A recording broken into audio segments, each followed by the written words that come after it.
Subjects अलग अलग level पर हमारे सब्जेक्ट्स में आप लोगों के डील करूंगा।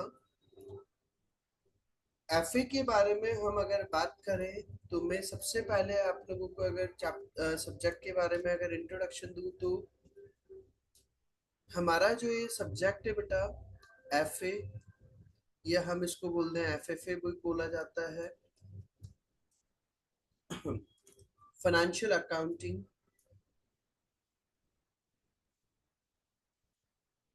बेसिकली ये जो हमारा सब्जेक्ट है ये अकाउंट्स के बारे में नॉलेज प्रोवाइड करता है। जो आप लोगों ने क्लास 11 12 के अंदर रीड आउट किया हुआ है, काफी सारी चीजें वही चीजें कवर अप की हुई है। कुछ चीजें बहुत सारी डिफरेंट भी है, ऐसा नहीं तो कि पूरा 11 12 का है, क्योंकि यहाँ पर आप लोगों ने क्लास 11 12 के अंदर जो पढ़ा है बेटा वो पढ़ी है अकाउंटिंग, पूरी इंडियन अकाउंटिंग। वो आपने डील किया है कौन सी, इंडियन अकाउंटिंग। बट हम यहाँ पर एसीसीए के अंदर हम डील करते हैं यहाँ पर इंटरनेशनल अकाउंटिंग की। जब हमें इंटरनेशनल लेवल पर अगर अकाउंट्स बनाने होते हैं, then how we prepare international accounts. So in this subject we will deal how to maintain accounts at international level. हमारा वो चीज हम डील करेंगे। उसके अलावा मैं अगर इसके सब्जेक्ट एग्जाम पैटर्न की अगर मैं बात करूं तो आपके एग्जाम जब इसका होता है बेटा, तो एग्जाम के अंदर आप लोगों के दो तरह के क्वेश्चंस होते हैं। First one is MCQ questions and the second one is MTQ, multi task questions. दो तरह के हमारे क्वेश्चंस होते हैं। मल्टीपल चॉइस क्वेश्चन एमसीक्यू जो आपके पेपर में आते हैं 35 क्वेश्चंस, और एक क्वेश्चन होता है 2 mark each. 35 questions 2 mark each, that will be 70 marks. और उसी के अलावा फिर हमारा दो क्वेश्चंस आते हैं एमटीक्यू मल्टीटास्क क्वेश्चन।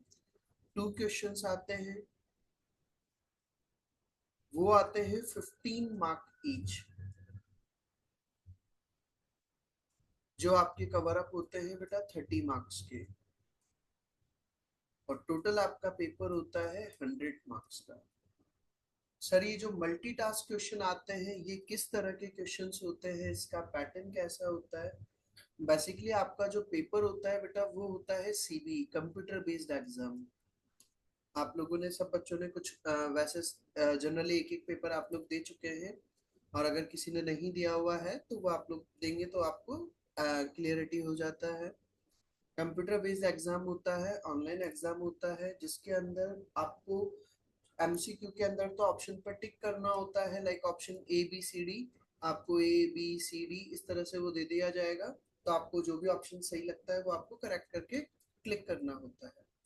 एमटीक्यू क्वेश्चंस के अंदर क्या होता है, इसके अंदर आपको ऐसा नहीं तो कि पूरी चीजें बनानी रहेगी। इसके अंदर क्या होता है एमटीक्यू क्वेश्चन, फॉर एग्जांपल आप लोगों ने क्लास 11 में ट्रायल बैलेंस पढ़ा है। मैं एक एग्जांपल ले रहा हूँ, आप लोगों ने ट्रायल बैलेंस रीड आउट किया है, और ट्रायल बैलेंस के अंदर हमने पढ़ा है लाइक आप सपोज कैपिटल है, तो कैपिटल को भाई यहाँ पर वो क्या कर देंगे, दो पॉइंट्स बना देंगे आपके। ये डेबिट पार्ट है और ये क्रेडिट पार्ट है, तो कैपिटल को हम डेबिट करते हैं क्रेडिट करते हैं, तो आपको क्लिक करना रहेगा डेबिट पर होगा या क्रेडिट पर होगा। या फिर आपसे मानो ट्रायल बैलेंस, उस ट्रायल बैलेंस का उन्होंने लास्ट में टोटल पूछ लिया, डेबिट क्रेडिट का करवा करके भी टोटल अमाउंट कितना बैठेगा, बैलेंस शीट का टोटल कितना बैठेगा। वो इस तरह के दो क्वेश्चंस आते हैं एमटीक्यू क्वेश्चंस, जिसके अंदर आपको ओनली सिर्फ अमाउंट वगैरह मेंशन करना होता है, कोई आपको पूरे अकाउंट्स वगैरह वो चीजें ड्रॉ नहीं करना होता है। Is that clear to everyone? Yes sir. Yes sir. तो हमारा बेसिकली ये एग्जाम पैटर्न रहता है, जिसमें 35 क्वेश्चंस एमसीक्यू रहते हैं 70 मार्क्स का, और एमटीक्यू क्वेश्चंस 2 क्वेश्चंस आएंगे 15 मार्क ईच के। पेपर का जो आपका ड्यूरेशन होता है वो टोटल आपका 2 आवर्स का होता है, और आपको एग्जाम पास करने के लिए मिनिमम मार्क्स रिक्वायर्ड है 50%। अगर आपका 50 से बिलो अगर मार्क्स का स्कोर रहता है then you will not be qualified, आपका एग्जाम क्वालिफाई नहीं होगा, आपको वापस एग्जाम में अपीयर होना होता है। फर्स्ट ऑफ ऑल मुझे अब यहाँ पर एक बार आप सब लोगों का अभी प्रेजेंट में आप लोग एक तो कौन सी सिटी से है और अभी आप लोग कौन सी लेवल पर है, मतलब ट्वेल्थ है, बीकॉम है, क्या आप कर रहे हैं अभी प्रेजेंट में, एक बार मुझे सब बताइए। फर्स्ट ऑफ ऑल डॉली, बेटा आप क्या कर रहे हैं अभी? Sir, I'm a BCom first year student. BCom first year, और आप कौन सी सिटी से हैं? So Bilaspur, Chhattisgarh. ओके। फिर उसके बाद में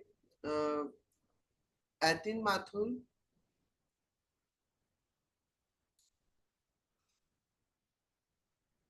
बेटा आपका सिटी और अभी आपका प्रेजेंट में लेवल क्या है, आप किस लेवल पर हैं, बीकॉम ग्रेजुएशन क्या है आपका चल रहा है? Yes, sir. Sir, I am from Kota, okay. and right now I'm in BCom third year, BCom third year. and also I'm in CA intermediate. Okay, C intermediate भी चल रहा है। And Gurjot?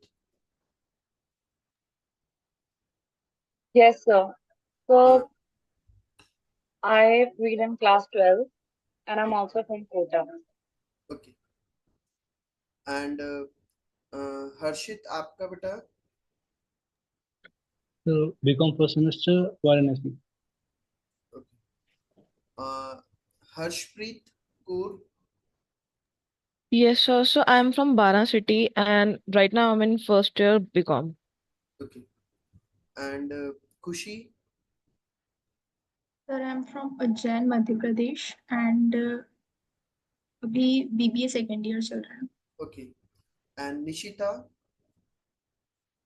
Sir, I'm from Jodhpur and currently in BCom third semester. Okay. So majorly students अगर हम बात करें तो मतलब ट्वेल्थ में है या फिर बीबीए या बीकॉम वगैरह में, मेरा पूछने का पर्पस ये है भाई कोई ऐसा स्टूडेंट तो नहीं है जो बिल्कुल ही नॉन कॉमर्स बैकग्राउंड का है, भाई बिल्कुल कॉमर्स के बारे में भी एबीसीडी नहीं हो, तो भाई मुझे उस चीज को बताना पड़े।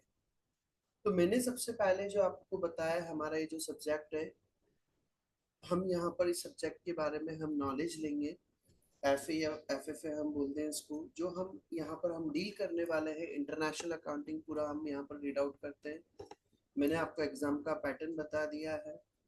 सब्जेक्ट ऐसा है, हम अगर चाहें तो बहुत अच्छा स्कोर कर सकते हैं। आप में ही एक स्टूडेंट रही है जूही, जिसने पूरा all over India world level पर रैंक लगा चुकी है, आज तक का हाईएस्ट रिकॉर्ड आ चुका है उसका एफए के अंदर भी, तो स्कोर बहुत अच्छा कवर अप कर सकते हैं। आप पर डिपेंड करता है। प्लस मैं स्टार्टिंग में ही बोलूंगा अपना टारगेट सेट जरूर करिएगा, तो कि हमें इस मंथ के अंदर पेपर में अपीयर होना है, ताकि आपका स्टार्टिंग से माइंडसेट रहेगा तो वो चीज़ें आपको क्लैरिटी रहेगी मुझे मुझे कितने टाइम में कोर्स कंप्लीट करना है। चलिए, फिर इसके बाद में मैं आगे का बता दूं, ये जो भी मैं डेली क्लास लूंगा, मेरी डेली क्लास बेटा पूरी रिकॉर्डिंग होती है, तो आपको अगर कभी कोई क्लास आपकी अगर स्किप हो जाती है तो आप मुझे या एकता मैम को आप मैसेज ड्रॉप कर दीजिए टेलीग्राम पर, वो आपको उस डे की क्लास की रिकॉर्डिंग्स आपको अवेलेबल करा देंगे। डेली की हमारी सारी क्लासेस रिकॉर्ड होती है। सेकेंड थिंग, मैं यहाँ पर जो भी लिखता हूँ आपको साथ के साथ में लिखने की रिक्वायरमेंट नहीं है, आपको सिर्फ और सिर्फ ओनली फोकस करना है, आपको समझना है चीजें। After class I will share PDFs of the all written work, ये मैं यहाँ पर जो भी लिख रहा हूँ उनका सबका आपको आपके ग्रुप पर उसका डॉक्यूमेंट का आपको पूरा पीडीएफ शेयर कर दूंगा, तो आप उसके बाद में आराम से उसको नोट डाउन कर सकते हैं, अभी साथ के साथ में लिखने की रिक्वायरमेंट नहीं रहे। Is it clear? Yes, sir. Next point, मैंने आप लोगों को बुक शेयर करवा दिया है ग्रुप पर, आपके पास में बुक आ गई है एफए की वर्क बुक और प्रैक्टिस बुक, दो तरह की हमारी बुक्स दे रखी है बेटा। वर्क बुक जो है उसके अंदर हमारे क्या होते हैं, थ्योरी दिया हुआ होता है प्लस क्वेश्चंस गिवन होते हैं, बट वो क्वेश्चंस लिमिटेड होते हैं। क्वेश्चंस क्या होते हैं, लिमिटेड होते हैं उसके अंदर। आप उस वर्कबुक से थ्योरी रीड आउट करेंगे हम हर चैप्टर वाइज, और उसके क्वेश्चंस भी कवर अप करेंगे। वर्क बुक पूरी मैं कवर कराऊंगा। फिर उसके बाद में हम उसी के साथ में हमारी दे रखी है प्रैक्टिस बुक, और प्रैक्टिस बुक के अंदर हमारे हर चैप्टर से रिलेटेड मल्टीपल क्वेश्चंस गिवन होते हैं, बहुत सारे क्वेश्चंस दिए होते हैं। तो आपको हर चैप्टर को कंप्लीट होने के बाद में आपको उसके क्वेश्चंस कवर अप करने रहेंगे, और उससे रिलेटेड जो भी डाउट्स होंगे वो डाउट्स हम डिस्कस करेंगे। Is it clear? तो प्रैक्टिस बुक के अंदर ओनली सिर्फ और सिर्फ क्वेश्चंस गिवन है, उसके अंदर समझा कुछ नहीं रखा, उसके अंदर कोई पॉइंट का एक्सप्लेनेशन नहीं है। वर्क बुक के अंदर सारे चैप्टर्स का थ्योरी पार्ट वगैरह कवर अप किया हुआ है। तो अब हम आज से स्टार्ट करते हैं इसका एफए का। और स्टार्टिंग में मैं सबसे पहले हम स्टार्टिंग करेंगे बेसिक टर्म्स से। बेसिक टर्म्स बेसिकली क्यों हम स्टार्ट कर रहे हैं भाई, हमें अकाउंट्स हम स्टार्ट कर रहे हैं तो हमने ये सब चीजें पहले से रीड आउट किया हुआ है, बट हमें एक बार वापस से क्लैरिटी आ जाए भाई ये चीजें हमने जो पढ़ा था, ताकि बार बार में हमें बाद में प्रॉब्लम्स नहीं आए, ये चीजें हमारी सारी क्लियर हो जाए। तो इसलिए मैं एक बार आपको वापस से ये फर्स्ट ऑफ ऑल मैं बेसिक टर्म्स से स्टार्ट कर रहा हूँ, ताकि जो जो टर्म्स हमारी अकाउंट्स में यूज होती है वो चीजें हमें रिवाइज हो जाए। तो हमारा बेसिक टर्म्स के अंदर फर्स्ट टर्म दिया है अकाउंट, और मैंने अभी हाल बोल दिया आपको लिखने की रिक्वायरमेंट नहीं है, मैं क्लास के बाद में पूरा आपको शेयर कर दूंगा। तो अभी सिर्फ और सिर्फ आपको समझने पर फोकस करना है। हमारा फर्स्ट वर्ड दिया है अकाउंट। अकाउंट का मतलब क्या होता है? बेसिकली आप जब कोई ट्रांजेक्शन्स का रिकॉर्ड बनाते हैं तो उसको हम क्या कहते हैं? अकाउंट्स। बेसिकली मिस्टर एक्स के अकाउंट्स लेकर का उसमें चेक करना है मुझे कितने पैसे ले लिए उन्होंने, that is account. Next word आता है हमारा अकाउंटिंग करना। तो अकाउंटिंग करना सर मैं जॉब करता हूँ, सर किस चीज की जॉब करते हैं? सर मैं अकाउंटिंग करता हूँ। अकाउंटिंग जहां पर हम क्या करते हैं? ट्रांजेक्शन्स को रिकॉर्ड करते हैं। Process of recording of transactions in this, recording करना, एनालाइजिंग करना, समराइजिंग करना एंड क्लासिफाइंग करना, ये सब कुछ अकाउंटिंग के अंदर इंक्लूड किया जाता है। जहां पर हम ट्रायल बैलेंस भी बनाते हैं, फाइनेंशियल स्टेटमेंट्स भी बनाते हैं, लेजर पोस्टिंग भी करते हैं, तो ये सब कुछ हमारा अकाउंटिंग के अंदर आता है। थर्ड वर्ड आता है अकाउंटेंसी। आप लोगों ने क्लास 11th और 12th के अंदर अकाउंट्स पढ़ा था, तो उस बुक पर लिखा होता था अकाउंटेंसी। तो हमें जब ट्रांजेक्शन्स को रिकॉर्ड करना होता है तो उसके जो रूल्स होते हैं, जो उसके सिस्टम है, लाइक आपको जब क्लास 11th में आपने जनरल एंट्री पढ़ना सीखा था, आपको टीचर्स ने पहले जनरल से रिलेटेड रूल्स बताए। Debit the receiver, credit the giver, debit what comes in, credit what goes out, debit expenses and losses, credit all incomes and profits. तो वो सब कुछ हमारा क्या है, एक तरह से हम क्योंकि अकाउंट्स में स्टार्टिंग कर रहे थे, तो स्टार्टिंग हम कर रहे थे तो हमें वहां पर क्या किया, उन्होंने एक्सप्लेन किया, तो वो चीज हमारा accountancy. Is it clear? Three terms, account, accounting and accountancy.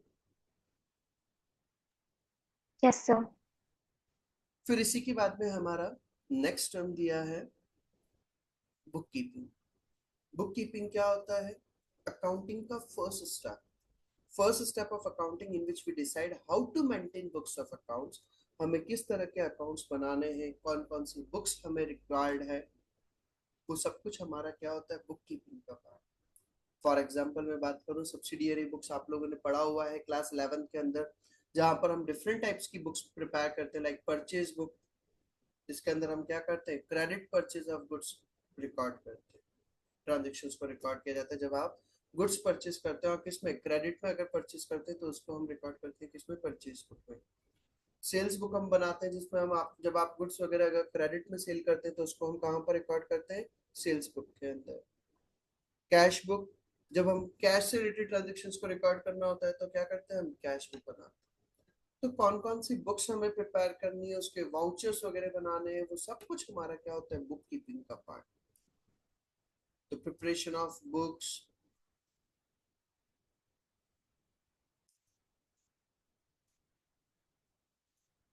Preparation of vouchers, starting की general entries, preparation of starting general entries,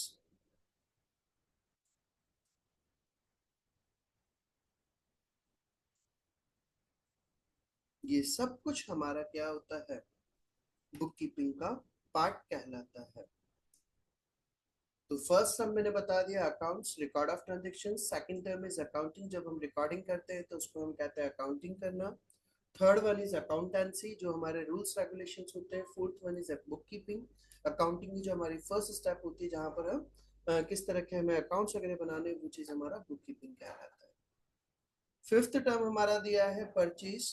purchase का मतलब क्या होता है, जब आप कोई गुड्स वगैरह परचेज करते हैं रीसेल करने के पर्पज से, तो उसको हम कहते हैं परचेज करना। किस पर्पज के लिए? रीसेल करने के पर्पज से। आपने अगर रीसेल करने के पर्पज से अगर गुड्स परचेज नहीं किया तो फिर हम उसको परचेज की डेफिनेशन में नहीं लेते। फॉर एग्जांपल, मान लो मैंने टी शर्ट परचेज करा है बट मैं इसको सेल आउट नहीं कर रहा हूँ, I am not reselling this T shirt, then it will not be cover in the purchase. But अगर मान लो मेरी रेडीमेड गारमेंट्स की शॉप है, मैं टी शर्ट्स लेकर के आया हूँ किसके लिए? बेचने के पर्पज के लिए, तो फिर वो परचेज की डेफिनेशन में आएगा। So purchase means purchase of goods for resale purpose, then it will be included in the purchase. Purchase may be in cash or in credit. वो कैश में भी हो सकती है और क्रेडिट में भी हो सकती है। क्रेडिट मतलब उधार में।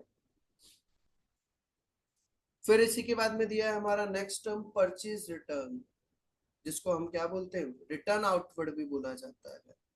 परचेज रिटर्न और we can say return outward.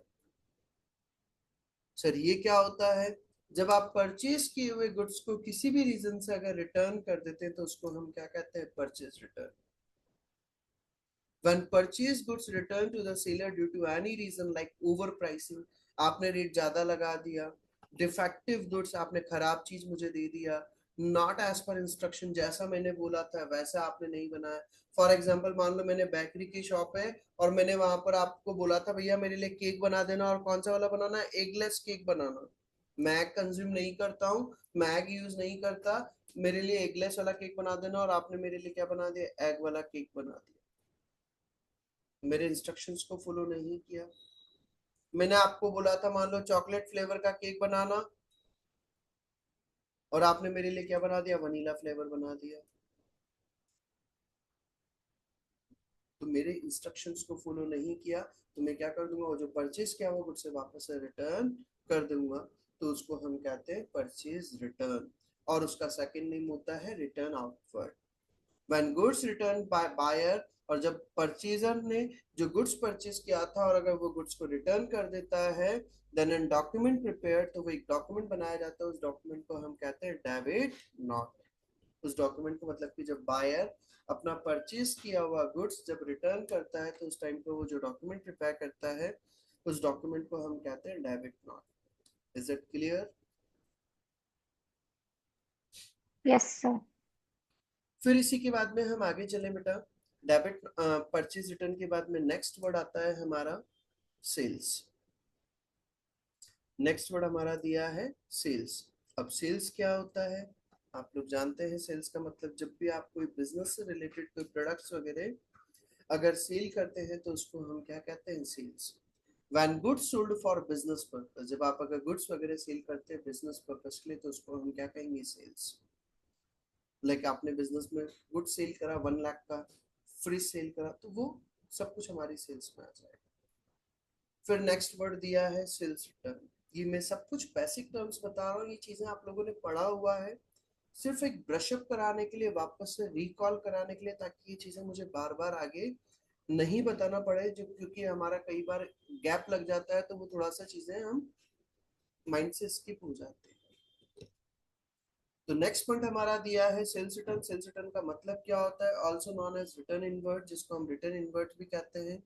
When sold goods return by the customer, जब सेल किया हुआ गुड्स अगर कस्टमर रिटर्न कर देता है तो उसको हम कहते हैं सेल्स रिटर्न। सेल किया हुआ गुड्स जब कस्टमर अगर रिटर्न कर देता है, और जब सेल किया हुआ गुड्स रिटर्न करते हैं तो जो बायर है वो तो क्या बनाता है? Debit note. बायर तो क्या बनाएगा बेटा? Debit note. और जो सेलर है वो क्या बनाता है? कंफर्मेशन देता है तो कि हाँ सर मैंने आपके अकाउंट को कम कर दिया है, तो वो क्या बनाता है? Credit note. फिर वापस से बोल रहा हूँ, जब गुड्स रिटर्न होता है तो गुड्स रिटर्न होता है तो बायर जो है वो तो क्या बनाएगा? Debit note. और जो सेलर है वो क्या बनाएगा? क्रेडिट नोट प्रिपेयर करता है। Is it clear? Yes, sir. चलिए फिर इसी के बाद में हम आगे आते हैं, आगे की फर्दर टर्म्स डिस्कस करते हैं। यहाँ तक का हमारा पॉइंट हो गया। अब इसी के बाद में 8 टर्म्स के बाद में हमारा आता है next term goods. Sir goods का मीनिंग क्या होता है? जब आप कोई भी आइटम मैन्युफैक्चर करते हैं या परचेज करते हैं, किस पर्पस के लिए? रीसेल पर्पस के लिए। When any item purchased or manufactured for resale purpose, then it will be goods. तो उसको हम क्या कहते हैं? गुड्स कहते हैं। जब भी आप कोई आइटम वगैरह अगर परचेज करते हैं या मैन्युफैक्चर किया जाता है, किस पर्पस के लिए? रीसेल करने की पर्पस। आज आपके घर में आपके मान लो मम्मी खाना बनाती हैं, घर में मदर खाना बनाती हैं, तो वो जो खाना बनाती है, क्या वो उसका चार्जेस लेती है क्या बेटा? आपकी No, sir. चपाती, बट वही आप खाना आप रेस्टोरेंट पे जाकर के ऑर्डर करके खाना खाते हैं, तो उसका आप अमाउंट पे करते नहीं करते? Yes, sir.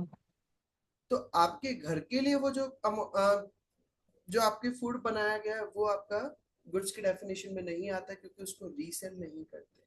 बट रेस्टोरेंट वाले जब वो फूड बनाते हैं, तो वो क्या करते हैं? उसको रीसेल करते हैं, तो उनके लिए वो गुड्स की डेफिनेशन में आता है। तो बेसिकली यहाँ पर ये पॉइंट बोला है, तो कि हमारा जब भी हम कोई प्रोडक्ट ये बनाते हैं, मैन्युफैक्चर करते हैं या परचेज करते हैं, किस पर्पस के लिए? रीसेल करने के पर्पस से, तो उसको हम गुड्स की डेफिनेशन में कवर अप करते हैं। क्या चीज हमारा गुड्स की डेफिनेशन में आएगा और क्या चीज नहीं आएगा, it will depend upon the nature of business. वो बिजनेस के नेचर पर डिपेंड करता है आपका बिजनेस किस चीज का है। अगर मान लो मैं अगर स्टेशनरी का बिजनेस करता हूँ, for stationery dealer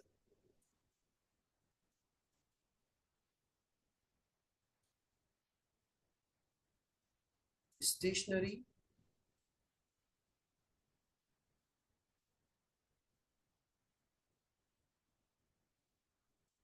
will be goods। Stationery dealer के लिए स्टेशनरी क्या होगी? गुड्स होगी। नेक्स्ट वर्ड दिया है हमारा इन्वेंट्री या स्टॉक। इन्वेंट्री या स्टॉक का मतलब क्या होता है? ऐसा कोई भी आइटम जो एक पर्टिकुलर डेट पर आपका अनसोल्ड रखे हुए होते हैं, जो अभी तक सेल नहीं हुए हैं, उनको हम क्या कहते हैं? इन्वेंट्री या stock. Item which remain unsold at particular time, ऐसे आइटम जो आपके अभी तक सेल नहीं हुए हैं, उसको हम कहते हैं इन्वेंट्री या स्टॉक। ईयर के स्टार्टिंग में जो स्टॉक रखा होगा उसको हम कहते हैं ओपनिंग स्टॉक, और ईयर के एंड में जो होता है उसको क्लोजिंग स्टॉक। तो opening stock, stock remaining at the beginning of year. जैसे हमारा ईयर चलता है 1 अप्रैल से 31 मार्च, तो 1 अप्रैल को हमारा जो स्टॉक होगा उसको हम कहेंगे ओपनिंग स्टॉक, और 31 मार्च को जो स्टॉक होगा वो हमारा कहलाएगा क्लोजिंग स्टॉक। हमारे इंडिया में चलता है 1 अप्रैल टू 31 मार्च, कुछ जगह पर चलता है 1 जनवरी टू 31 दिसंबर। तो 1 जनवरी को जो स्टॉक होगा वो ओपनिंग स्टॉक, और 31 दिसंबर को क्लोजिंग स्टॉक। इन्वेंट्री भी अलग अलग तरह का होता है। Raw material, work in progress, finished goods. Raw material मतलब आप सपोज मान लो रजिस्टर बनाते हैं, तो रजिस्टर बनाने के लिए पेपर जो है वो आपका क्या होगा? रॉ मटेरियल, जो आपका उसी से आप क्या करेंगे? प्रोडक्शन करते हैं, उसी से आप प्रोसेस करते हैं। वर्क इन प्रोग्रेस, जो अभी पूरी तरह से रेडी नहीं है, half ready goods, not able to sell, जिसको आप अभी सेल नहीं कर सकते, पूरी तरह से कंप्लीट नहीं हुआ है। And finished goods, ready to sell, आप अभी ऑर्डर दीजिए, मैं आपको अभी इमीडिएटली डिलीवर कर दूंगा, तो उसको हम कहते हैं फिनिश गुड्स। जैसे आप बेकरी की शॉप पर जाते हैं, वहां पर वो लोग कुछ केक वगैरह पहले से रेडी करके रखते हैं। आपने ऑर्डर दिया, आप सर केक है क्या? हाँ सर ये वाले केक तो बने हुए रखे, अगर आपको इनमें से पसंद आ रहा है तो आप बता दीजिए, अदरवाइज आपको अगर कोई स्पेशल कस्टमाइज कराना है तो आप हमें टाइम दे दीजिए, हम आपको बना करके दे देंगे। तो वो जो रेडी किए हुए हैं वो हमारा क्या कहलाता है? Finished goods, inventory. और फिर इसी के बाद में आता है हमारा नेक्स्ट पॉइंट, कैपिटल। कैपिटल का मतलब क्या होता है? It means amount invested in the business by owner. Owner ने बिजनेस के अंदर जो अमाउंट इन्वेस्ट किया है उसको हम कहते हैं capital. It may be in the form of cash, goods और काइंड, किसी भी तरह का वो अमाउंट हो सकता है। वो कैश के फॉर्म में भी हो सकता है, गुड्स के फॉर्म में भी हो सकता है, काइंड मतलब कोई एसेट के फॉर्म में भी हो सकता है। बिल्डिंग लेकर के आ गया, मैं मशीन लेकर के आ गया, फर्नीचर लेकर के आ गया, तो वो सब कुछ हमारा कैपिटल कहलाता है। फिर इसी के बाद में हमारा नेक्स्ट टर्म दिया है डिस्काउंट। डिस्काउंट का मतलब क्या होता है? जब आप किसी भी तरह का अलाउंस, बेनिफिट, डिडक्शन ऑफर किया जाता है by the seller of goods out of the selling price. जो सेलर है वो जब किसी भी तरह का अगर आपको बेनिफिट अगर प्रोवाइड करता है तो उसको हम कहते हैं डिस्काउंट देना। आपके अमाउंट में कम कर देगा, अलाउंस दे दिया उसने, किसी भी तरह का कुछ एक्स्ट्रा दे दिया, तो वो सब कुछ हमारा डिस्काउंट कहलाता है। और डिस्काउंट भी कितने तरह के होते हैं? 2 टाइप्स के होते हैं। First one is trade discount and the second one is cash discount. 2 तरह के हमारे डिस्काउंट होते हैं, ट्रेड डिस्काउंट और कैश डिस्काउंट। ट्रेड डिस्काउंट, आप लोग मॉल वगैरह के अंदर जाते हैं तो मॉल वगैरह के अंदर क्या होता है बेटा? ऑफर्स चलते हैं, बहुत सारे तरह तरह के ऑफर वगैरह चलते हैं। जैसे फ्लिपकार्ट वगैरह पे, अमेजोन वगैरह पे, इन पे ऑफर्स चल रहे हैं, वहां पर वो सभी को दे रहे हैं डिस्काउंट। वो ऐसा नहीं तो कि किसी पर्टिकुलर कस्टमर को दे, वो आपको भी डिस्काउंट मिल रहा है, मुझे भी डिस्काउंट मिल रहा है, थर्ड पर्सन को भी डिस्काउंट मिल रहा है। तो वो चीज हमारा क्या कहलाएगा? Trade discount. Given to all customer, सभी कस्टमर्स को दिया जाता है। Given for stock clearance purpose, stock को खत्म करने के लिए, पुराना स्टॉक हटाने के लिए। और ट्रेड डिस्काउंट को हम बुक्स में सेपरेटली शो नहीं करते हैं, उसको डायरेक्टली क्या कर दिया जाता है? उसकी लिस्ट प्राइस, लिस्ट प्राइस मतलब आप मॉल कहीं पर भी जाते हैं तो हर प्रोडक्ट पे एक टैग लगा हुआ होता है, वो जो टैग लगा होता है उसको हम कहते हैं लिस्ट प्राइस। उसकी लिस्ट प्राइस में से डायरेक्टली क्या कर दिया जाता है? माइनस कर दिया जाता है। मान लो सपोज आपने जींस देखा और जींस की वैल्यू है कितनी? 1000 रुपीज। आप मॉल में गए, मॉल में आपने जींस पसंद करी, जींस की वैल्यू कितनी? 1000 में 50% ऑफ चल रहा है, तो डायरेक्टली क्या कर देते हैं आपसे? सर 1000 की जींस है, 50% अभी ऑफ चल रहा है, तो 1000 का 50% कितना हो जाएगा? 500 रुपीज आपको पे करना होगा। Just a minute.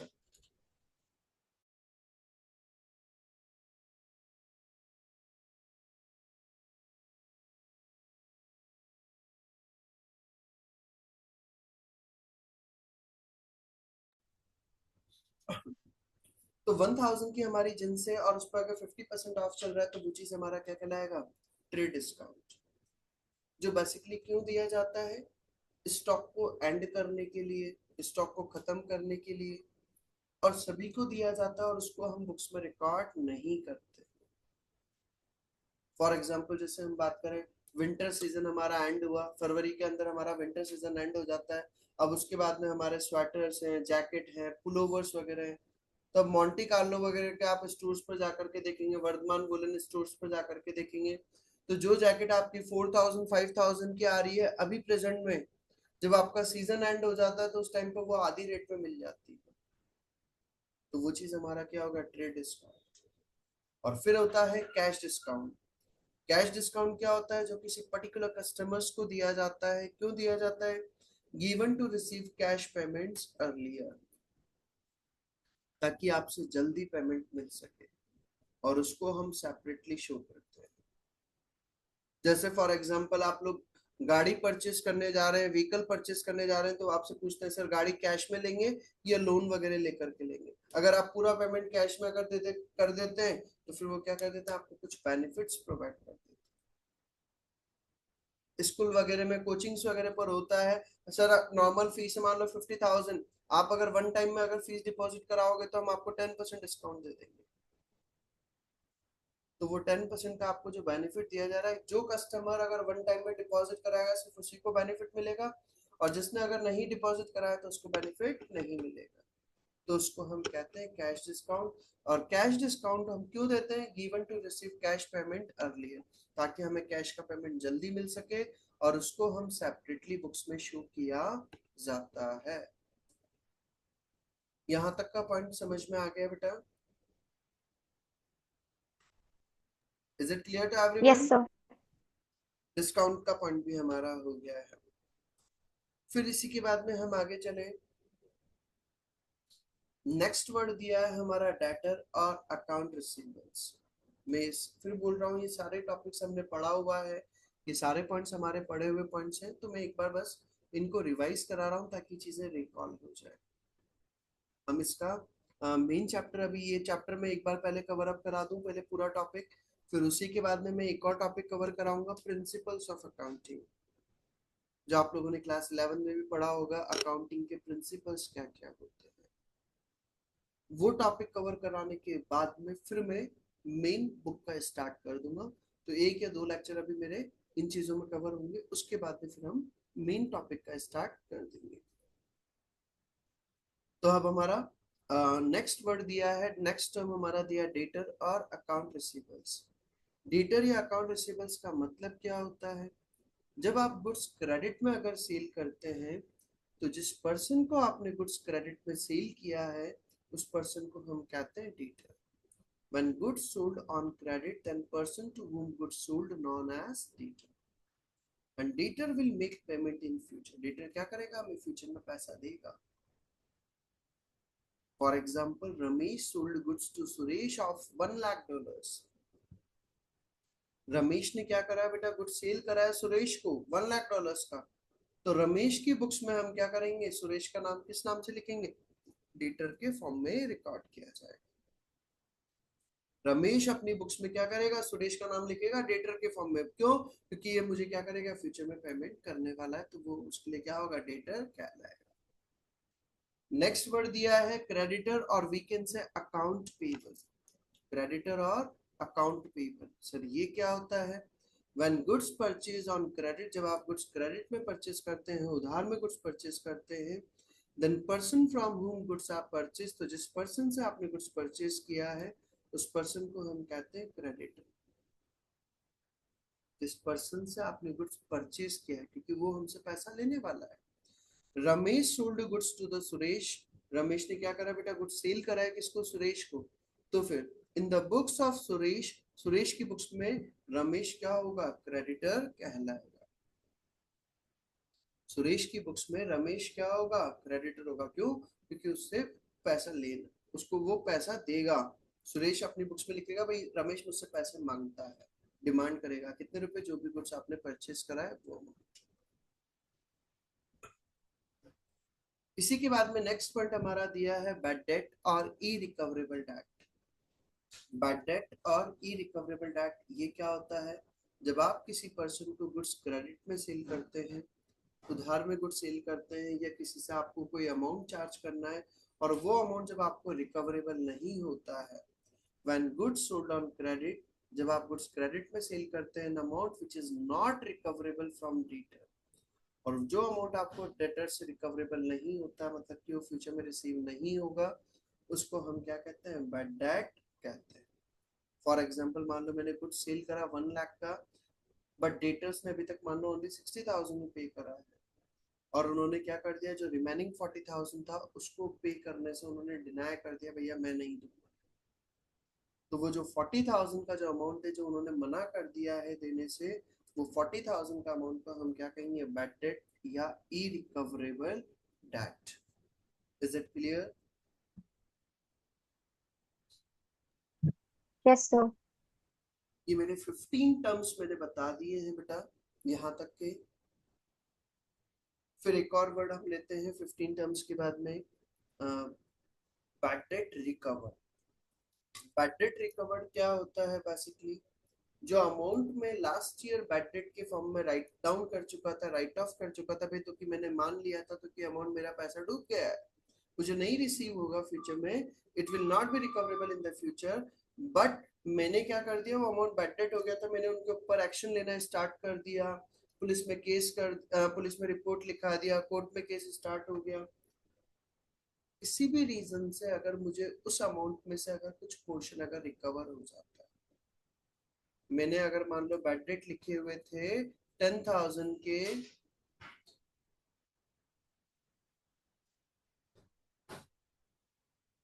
Out of which अगर मुझे 2,000 रिकवर अगर हो जाते हैं, तो वो जो अमाउंट मुझे बैड डेट में से रिकवर हुआ है उस अमाउंट को हम कहते हैं बैड डेट रिकवर्ड। उस अमाउंट को हम क्या कहेंगे बेटा? बैड डेट रिकवर्ड हम उसको कहेंगे।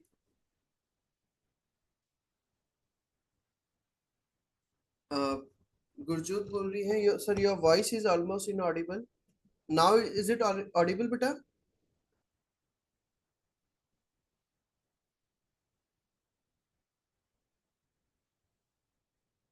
अभी मेरा वॉइस क्लियर आ रहा है बेटा गुरजोत?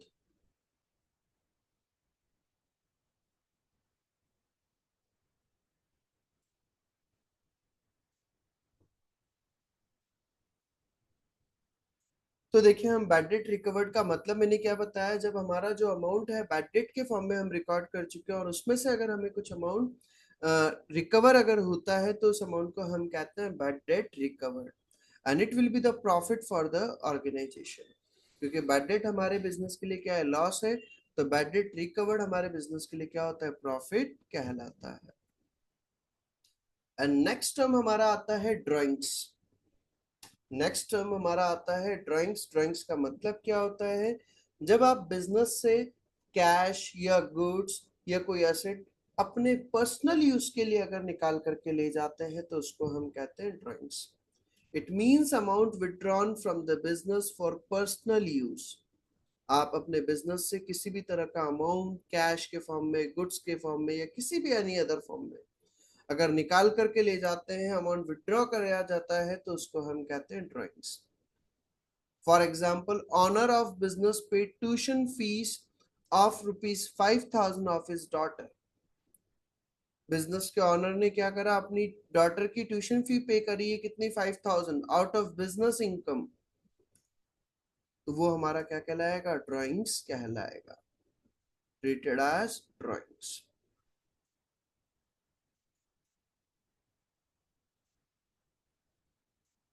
यहां तक का पॉइंट मैंने बता दिया है। ये 17 टर्म्स मैंने डिस्कस किया है आज, और मैंने स्टार्टिंग में आपको फर्स्ट ऑफ ऑल एक बार चैप्टर का ओवरव्यू बता दिया है, मतलब सॉरी एग्जाम का ओवरव्यू, आपके एग्जाम में किस तरह के क्वेश्चंस आते हैं। तो आज के जो 17 टर्म्स हैं ये मैंने सारे बता दिए। इन टर्म्स को मैं भी आपको ग्रुप पर शेयर कर दूंगा, तो आप उसको नोट डाउन कर लीजिएगा। यहाँ तक का आज आप कंप्लीट करिए, बाकी का रिमेनिंग पार्ट हम कल स्टार्ट करते हैं सेम टाइम पर। ठीक है बेटा? और कल से सभी को अपना कैमरा ऑन करके रखना है, तो कल से आप उस अकॉर्डिंगली एडजस्ट होकर के अपना बैठेंगे ताकि सबका मुझे कैमरा विजिबल रहे, फेस विजिबल रहे। Is it clear to everyone? Yes, sir. Okay. Yes, sir. बाकी का हम कल करते हैं। आज का समझ में आ गया है सभी को, या किसी को कोई डाउट है? No, sir. नहीं डाउट, चलिए बाकी का हम कल करते हैं। ओके बेटा, thank you everyone. Now I am Thank ending. you, sir. Welcome बेटा, Thank you, sir. वेलकम बेटा।